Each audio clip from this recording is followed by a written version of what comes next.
Сәлеметсіздер ме, екінші сынып білім алушылары? Қазір бізде математика сабағы. Бүгінгі сабағымыздың тақырыбы көп бұрыштардың жіктелуі. Бүгінгі сабақ мақсаты: сен тік төрт бұрышты шаршыны және тік бұрышты үш бұрышты маңызды белгілері бойынша жіктеуді үйренесің. Балалар, енді логикалық тапсырманы шешіп көрейік. Суретте неше шаршы бар? Екінші суретте неше шаршы бар? Қанекей, ауызша жауап берейікші.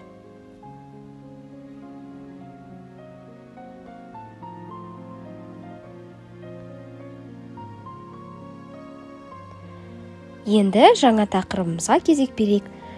Суретте көріп отырғандай геометриялық фигуралар, геометриялық пішіндер. Бұлар көп бұрыштар. Неге олар көп бұрыштар деп аталады, қалай ойлайсыздар? Дұрыс айтасыңдар, өйткені олардың бұрыштары бірнешеу, Бірінші суретте үш бұрыш берілген, үш бұрыштың үш қабырғасы және үш бұрышы бар. Келесі суретте бес бұрыш берілген, бес бұрыштың бес бұрышы және бес қабырғалары бар екен. Үшінші суретте жасыл түспен бізде неше бұрыш берілген? Алты бұрыш берілген. Яғни алты бұрышта алты бұрыш, алты қабырға болады. Төртінші суретте үш бұрыш берілген. Тік бұрышты үш бұрыш. Себебі оның бір бұрышы көріп отырғандай тік бұрыш. Сондықтан ол тік бұрышты үш бұрыш деп аталады. Онда да үш бұрышы бар және үш қабырғасы бар. Және соңғы суретте ромб берілген. Ромб фигурасында төрт қабырға, төрт бұрыш болады. Енді балалар, біз сіздермен ойын ойнаймыз. Ауызша жауап беріп отырыңыздар. Осы суреттердің ішінен қайсы геометриялық пішін артық? Қалай ойлайсыздар?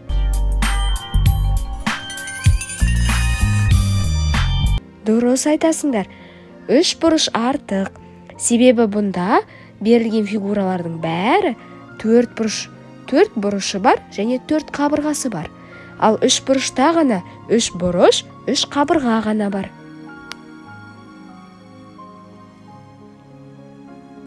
Келесі суретте қай геометриялық пішін артық?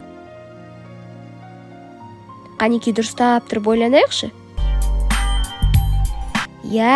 Сары шаршы артық. Себебі бұнда берілген фигуралар бәрі төрт бұрыш, бірақ олардың қабырғалары әртүрлі. Ал шаршыда ғана барлық қабырғалары тең. Келесі суретке назар аударайық. Қайсы геометриялық пішін артық? Жарайсыңдар. Бұнда тік төрт бұрыш артық. Себебі берілген фигуралардың барлығы шеңбер. Түстері әртүрлі болса да барлығы шеңбер. Ал бір фигура ғана тік төрт бұрыш. Шеңберде бұрыш болмайды. Біз оны домалата аламыз. Ал тік төрт бұрышта төрт бұрышы, төрт қабырғасы бар. Біз оны домалата алмаймыз. Көрдіңдер ме айырмашылығын? Енді дәптерімізді ашып, бүгінгі күнді жазайық. Дәптердің ортасына 11 қаңтар сынып жұмысы. Номер 2 тапсырмаға назар аударайық. Әрбір тік төрт бұрыштың түстері бірдей қабырғаларының ұзындығын өлше. Не байқадың? Қорытынды жаса. Екінші нөмірлі тік төрт бұрышты сыз. Яғни сіздер екінші тік төрт бұрышты сызып, олардың қабырғаларын өлшейсіздер. Қарама-қарсы қабырғаларын өлшеп, неше сантиметр екен жазасыздар. Балалар, ұзын қабырғасы ол ұзындығы А деп белгілеуге болады, кіші А әріпімен. Кішкентай қабырғалары одан қысқасы ол ені болып есептеледі. Енін біз Б әріпімен белгілейміз. Латынның кіші Б әріпімен белгілейміз.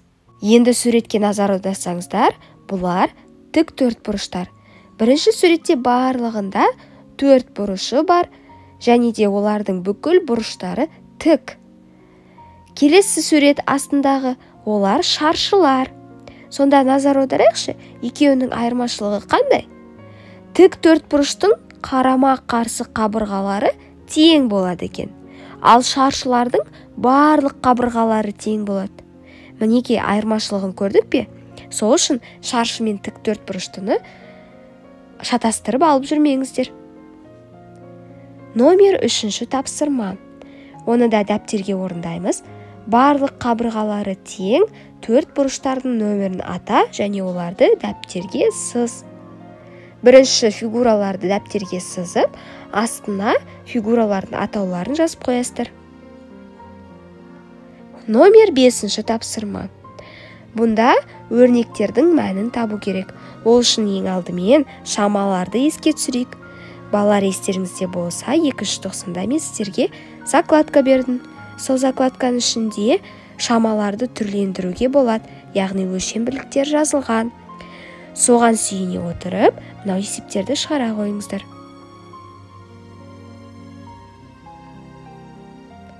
Енді сабағымызды қорытындылайық. Қазір мынау сұрақтарға ауызша түрде жауап бересіздер. Төртбұрыштың бұрышы нешеу? Үшбұрыштың бұрышы нешеу? Шаршының бұрышы нешеу? Шаршының қабырғалары қандай болады? Тік төртбұрыштың қабырғалары қандай болады? Жарайсыңдар, өздеріңізге қол шапалақтап қойыңыздар. Енді қалыптастырушы бағалау тапсырмасын орындаймыз. Бұнда сіздерге бір тапсырма ғана берілген. Фигураларға мұқият қарау арқылы фигура атауларының тұсына сәйкес нөмірлерді жазасыздар. Қараңыздар, фигуралардың астында шаршылар, тік төртбұрыштар деп тұр. Екі топқа бөлеміз. Қайсы фигуралар шаршыларға жатады және қайсысы тік төртбұрышқа жатады? Тек қана сандармен ғана көрсетесіздер. Шаршылар деп жазамыз, қасына сандарды үтір арқылы жазып шығасыздар. Тік төртбұрыштар деп жазамыз және қасына тік төртбұрыштың номерларын жазып шығасыздар. Тапсырмалардың бәрі түсінікті болып орындасаңыздар, рефлексия жасайық. Қағазға алақанның суретін салып, өздеріңіздің алақаныңызды, әр саусаққа сабақта жасаған жұмыстарыңызды жазасыздар. Және ол жұмыс сіздерге түсінікті болды ма? Алақанның ортасына түсіндім, егер түсінбесеңіздер түсінбедім, қиналсаңыздар қиналдым, сұрақтарыңыз болса сұрағым бар деп жазасыздар. Қанекей, сабағымызға қорытынды жасап, біз қандай тапсырмалар орындадық, біз қандай тақырыпты өттік, қандай ережелермен таныстық, әрбір саусаққа жазып шығайық.